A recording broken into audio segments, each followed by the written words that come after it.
There has been an increase in discussion around the British Industrial Competitiveness Scheme, particularly in relation to electricity costs. For many organisations, it is something they are aware of at headline level.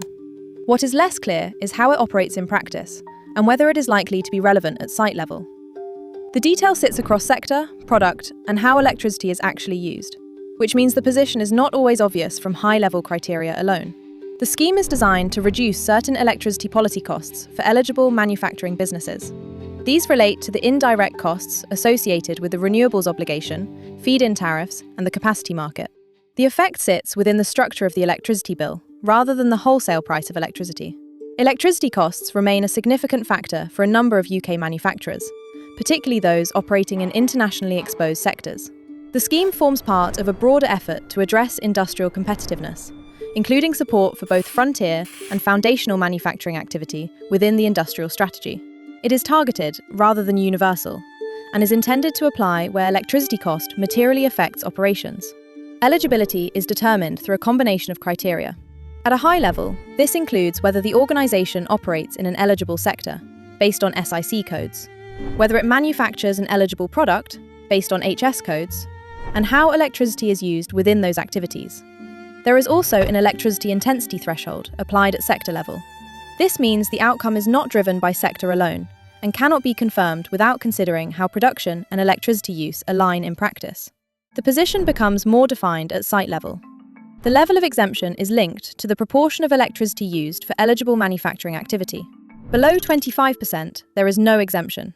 Between 25 and 50%, a partial exemption applies. Above 50%, a full exemption applies. This is applied through a pro-rating model, where support reflects how electricity is allocated across activities at each site. The current position is that exemptions relating to the renewables obligation and feed-in tariffs are expected from April 2027, with capacity market exemptions following from October 2027. Ahead of that, there is an initial identification window. Businesses are expected to provide information between early October 2026 and early January 2027, with eligibility confirmed ahead of scheme implementation. The process is expected to rely on supporting data and defined evidence, rather than high-level assumptions. In practice, the complexity sits in how those criteria apply to real portfolios. For organisations with shared supplies, landlord arrangements, or mixed-use sites, there are still areas where treatment is under consultation. More broadly, eligibility cannot be determined at a distance. It depends on how sites are structured, how electricity is allocated, and how activities are defined in practice.